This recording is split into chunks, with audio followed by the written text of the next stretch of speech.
3 ऐसी बातें बताने वाला हूं जिसको अगर आपने अप्लाई कर दिया तो आप पूरी तरीके से बदल जाएंगे। दोस्तों, जिंदगी एक दिन में नहीं बदलती, लेकिन एक दिन जरूर बदलती है। वो बदलाव की शुरुआत आज हो सकती है। इन 3 बातों को अपनी जिंदगी में उतार के आप अपने जीवन में बदलाव की शुरुआत कर सकते हैं। इस वीडियो को सिर्फ मत देखिए, इसके साथ डायरी लेके बैठिए और इस वीडियो के बाद भी अकेले बैठिए और खुद चिंतन कीजिए कि इन चीजों को मैं अपनी जिंदगी में कैसे अप्लाई कर सकता हूं। ये वीडियो बड़ा ही खास है, इसे ध्यान से देखिए और पूरा देखिए। दोस्तों, जिंदगी को 2 तरीके से जिया जा सकता है। जैसे मान लीजिए एक आदमी साइकिल चला रहा है और वो पैदल तो मार रहा है, लेकिन उसने साइकिल का स्टीयरिंग यानी कि हैंडल पकड़ा नहीं है। अब वो साइकिल कौन सी दिशा में जाएगी वो उसे नहीं पता, साइकिल जहां पे जाएगी वो बस पैदल लगा रहा है। और दूसरा व्यक्ति है जिसने उस साइकिल के हैंडल को पकड़ा है कि ये साइकिल मेरी है और मैं इसे अपने जो मैं चाहता हूं वहां पे लेके जाऊंगा, मैं इसे डायरेक्शन दूंगा। तो ये जो साइकिल है ये आपका जीवन है। पैदल लगाना यानी कि जिंदगी को जीना। अब जब तक सांसें चल रही तब तक जीना तो पड़ेगा ही, ठीक है। तो कुछ लोग क्या करते हैं, उनको कुछ नहीं पता कि वो जिंदगी में कहां जाने वाले। जब आप उनसे सवाल पूछते हैं कि आप क्या बनेंगे, आपके साथ क्या होगा, 5 साल बाद आपकी इनकम क्या होगी, तो उनके चेहरे पे ना एक मिस्टीरियस से स्माइल आ जाती है, वो एक मुस्कान आ जाती है जो उसके पीछे कुछ भी नहीं होता है। वो ताज्जुब में पड़ जाता है कि ये कौन सा सवाल है। तो ज्यादा से ज्यादा वो आपको कह देंगे, देखते हैं जिंदगी हमें क्या दिन दिखाती है, जिंदगी में क्या रंग दिखाती है, मुझे क्या पता मेरे साथ क्या होने वाला है। ये पहला वाला व्यक्ति है जो पैदल तो मार रहा है, सांसें तो ले रहा है, लेकिन उसे खुद पता नहीं कि उसका जीवन किस डायरेक्शन में जा रहा है।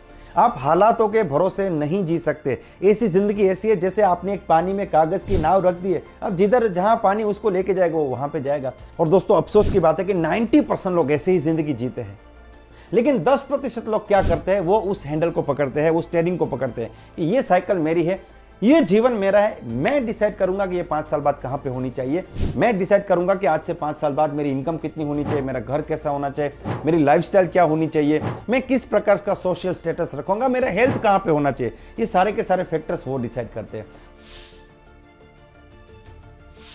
तो सबसे पहला रूल जो आपको बनाना है वो है take the complete responsibility of your life. अपनी जिंदगी की कंप्लीट रिस्पॉन्सिबिलिटी आपको उठानी पड़ेगी। और यहां पे 3 चीजें हैं दोस्तों। सबसे पहले भूतकाल, कि भाई जो कुछ भी हो गया। जब ये वीडियो मैं आपके सामने रिकॉर्ड कर रहा हूं तो आज 19 जुलाई 2024 है। 19 जुलाई 2024 तक मेरी जिंदगी में जो कुछ भी हुआ, अच्छा हुआ, बुरा हुआ, पॉजिटिव हुआ, नेगेटिव हुआ, फायदा हुआ, नुकसान हुआ, जो कुछ भी हुआ, उसके लिए सिर्फ और सिर्फ एक व्यक्ति जिम्मेदार है, वो है मैं खुद। ये पहला स्टेप है। हम लोग क्या करते हैं, हालातों को हम जिम्मेदार ठहरा देते हैं, सरकार को जिम्मेदार ठहरा देते हैं।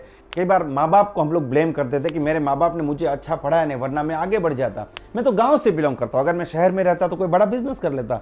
ये सारी चीज़ें बहुत आसान है और 90% लोग ये काम करते हैं और ये बड़ा आसान हो जाता है अपनी गलतियों से छूटने के लिए।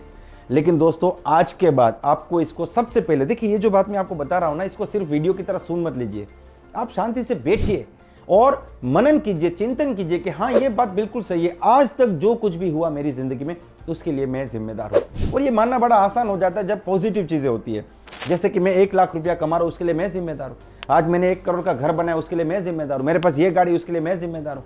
तो ये मानना बड़ा आसान हो जाता है आपके लिए। लेकिन आज मेरे पर 10 लाख का कर्जा है, नहीं, इसमें लिए मैं जिम्मेदार नहीं हूँ, ये ऐसा हो गया इसीलिए हो गया, मैं बड़ा दुखी हूँ, मैं जिम्मेदार हूं, ये मानना बड़ा मुश्किल है। मेरे ऊपर 10 लाख का कर्जा हो गया, ये मानना बड़ा मुश्किल है। लेकिन अच्छी जो चीजें हुई उसके लिए हम लोग मान लेते हैं। लेकिन मैं आपसे कहना चाहता हूं, सबसे पहले इसको मानना पड़ेगा, जो कुछ भी हुआ अभी तक उसके लिए आप खुद जिम्मेदार है।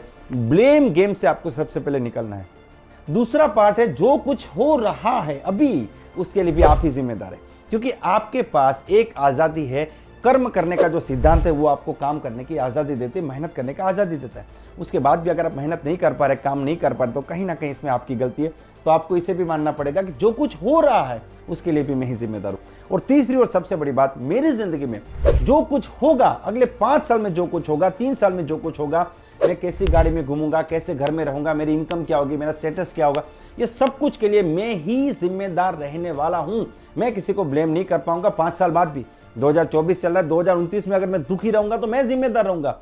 ये चीज आपको माननी पड़ेगी। तो ये रिस्पॉन्सिबिलिटी जो उठाना है, ये सबसे पहला स्टेप है। मुझे लगता है इसके बिना सफलता की कोई भी शुरुआत, कोई भी जर्नी यहां पे शुरू नहीं होगी। इसको आपको सबसे पहले अपने माइंड में सेट करना है। Second rule, and that is set the direction of your life. दोस्तों अपने जीवन की एक डायरेक्शन तय करना बहुत ज्यादा जरूरी है। जितने भी लोग दुनिया में कामयाब हुए वो एक डायरेक्शन में चले, वो सारे के सारे एक डायरेक्शन में नहीं चले, लेकिन वो सारे के सारे किसी ना किसी एक डायरेक्शन में चले। तो आपको अपने जीवन में ये अभी सेट कर लेना चाहिए कि आपको आगे जाके क्या करना है। आप ट्रायल एंड एरर पे नहीं जीत सकते। एक बहुत ही शानदार लाइन है दोस्तों, if you are running in a multiple direction that means you are not running in any direction. अगर आप बहुत सी दिशा में जा रहे हैं मतलब आप किसी भी दिशा में नहीं जा रहे, ग्रोथ नहीं होगा, आप वहीं के वहीं रहेंगे। दोस्तों आप जहां पे अभी खड़े हैं वहां से मान लीजिए कि 20 फुट आगे एक दीवार है, आपको उस दीवार तक पहुंचना है, तो शायद से आपको उस दीवार पे पहुंचने में 10 या 15 सेकंड लगेंगे। लेकिन हर कदम पे आप अपनी चलने की दिशा बदलते रहेंगे तो शायद ऐसा भी हो सकता है कि आप उस दीवार के पास से गुजर जाए और ऐसी कोई डायरेक्शन पकड़ ले जो उस दीवार से आपको दूर लेके जा रही हो। अब आप जितनी तेज गति से भागोगे उतनी तेज गति से आप अपने मकसद से दूर होते जाओगे, अलग होते जाओगे। तो जिंदगी में सही रास्ता तब मिलता है जब आप एक माइंडसेट करते हैं कि मुझे किसी एक डायरेक्शन में चलना है। आप दुनिया में जितने भी कामयाब लोग हैं उनको देख लीजिए, उन्होंने एक ही डायरेक्शन में चले। कई बार उनको असफलता मिली है, कई बार उन्होंने स्ट्रगल का सामना किया है, लेकिन उन्होंने उस डायरेक्शन को नहीं छोड़ा है। सचिन तेंदुलकर साहब को 100 सेंचुरी करने में बहुत समय लग गया था, लेकिन उन्होंने इधर उधर नहीं सोचा कि मुझे तो ये करना ही करना है। तो वो बात बहुत ज्यादा जरूरी है। अमिताभ बच्चन जी की शुरुआत में कितनी फिल्में फ्लॉप गई थी, लेकिन उन्होंने ये नहीं सोचा कि भाई मैं क्रिकेटर बन जाता हूँ, मैं कुछ और कर लेता हूँ, मैं डायरेक्टर बन जाता हूँ, लेकिन उन्होंने उस बात को पकड़ के रखा कि मेरा पैशन जो है वो एक्टिंग का और मैं एक्टिंग करता रहूंगा। तो आपको अपने जीवन की एक डायरेक्शन सेट करना पड़ेगा कि मुझे इस डायरेक्शन में आगे बढ़ना है, और उस डायरेक्शन में अपनी जिंदगी के 5 साल 10 साल आपको देने पड़ेंगे, तब जाके उस डायरेक्शन में आप कुछ कर पाएंगे और अपनी जिंदगी में सफलता का मजा चख पाएंगे। Rule number 3, be the master of your field. अपने फील्ड का, अपने काम का मास्टर बनिए। देखिए मैं सीखने की बात नहीं कर रहा हूं, मैं मास्टर बनने की बात कर रहा हूं। यहां पे बड़ा फर्क है दोस्तों।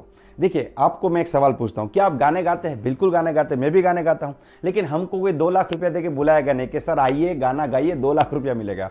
आप भी क्रिकेट खेलते हैं, मैं भी क्रिकेट खेलता हूं, लेकिन हमें कोई IPL में नहीं बुलाएगा, हमें कोई इंडियन क्रिकेट टीम में नहीं बुलाएगा ना। What is the difference? Difference एक ही है कि हम लोग गाना गाते हैं और अरिजीत सिंह जो है वो मास्टर है, उसने मास्टरी हासिल की है। हम लोग क्रिकेट खेलते हैं, विराट कोहली मास्टर है, उसने मास्टरी हासिल की है। तो सीखना और काम करना उससे 100 गुना ज्यादा इंपॉर्टेंट हो जाता है उस पर्टिकुलर काम में मास्टर बनना। दोस्तों एक्स्ट्रा ऑर्डिनरी और ऑर्डिनरी, इस दोनों में एक चीज का फर्क है, एक्स्ट्रा। जो एक्स्ट्रा काम करता है, जो ज्यादा सीखता है, जो मास्टर बनता है, वो दुनिया में कामयाब होता है। और आपको बहुत सी चीजों में मास्टर बनने की जरूरत नहीं होती। आपके फील्ड में जो एक पर्टिकुलर टॉपिक है, जहां से रिजल्ट आता है, उसमें आपको खास करके मास्टर बनना चाहिए, खास करके टेक्निकल चीजों में। अब मैं आपको बताना चाहूंगा कि लता मंगेशकर जी जब तक इस दुनिया में थे उन्होंने सारे गामा, ये 7 सुरों में मास्टरी हासिल कर दी और उन्होंने लगभग ही उस चीज की प्रैक्टिस की थी। आप विराट कोहली की बात करें, सचिन तेंदुलकर की बात करें, आप रोहित शर्मा की बात करें, वो लोग बैटिंग में मास्टर हुए हैं। उनको पता है कि हमें बल्ला चलाना है, हमें रन बनाने, हमें इसमें मास्टर होना पड़ेगा। उनको बॉलिंग की चिंता नहीं है, वो कभी कभार बॉलिंग कर लेते ठीक है, लेकिन विकेट नहीं ले पाए, नहीं कर पाए, कोई बात नहीं भाई, आपका रोल क्या है, यहाँ पे आके रन बनाना, तो आपको उसमें मास्टरी हासिल करनी पड़ेगी। तो जिंदगी में जब तक आप किसी एक चीज में मास्टर नहीं बनते तब तक ये जो दुनिया है ना, ये आपको सफलता से नवाजेगी नहीं। तो अब ये आपको डिसाइड करना है कि आपके फील्ड में किस चीज में आपको मास्टर बनना है, और सेल्फ डेवलपमेंट जो है इसको अपने जीवन का मंत्र बना लीजिए। पहले से बेहतर होते जाइए, हमेशा सेल्फ डेवलपमेंट के ऊपर फोकस कीजिए। किसी ने बहुत शानदार कहा है कि जिसने खुद पे खर्च किया है लोगों ने उसको गूगल पे सर्च किया। बिल्कुल सही बात है, जो खुद पे काम करता है दुनिया उस व्यक्ति को सफलता से नवाजती है। तो आपको खुद पे काम करना पड़ेगा, खुद पे मेहनत करनी पड़ेगी। एक्स्ट्रा ऑर्डिनरी जिंदगी जीनी है तो एक्स्ट्रा लेके आना पड़ेगा, मास्टर होना पड़ेगा। आप जब बात करना शुरू करें, अगर आपका बोलने का बिजनेस है तो आप जब बात करना शुरू करें तो लोग सुनना चाहे, ऐसे व्यक्ति बनिए। तो आपको अपने काम का मास्टर बनना बहुत ज्यादा जरूरी है। दोस्तों ये 3 रूल में से कौन सा रूल आपको सबसे अच्छा लगा वो इस वीडियो के कमेंट सेक्शन में जाके जरूर बताइए। मिलते हैं अगले वीडियो में, तब तक wish you all the best, be the best.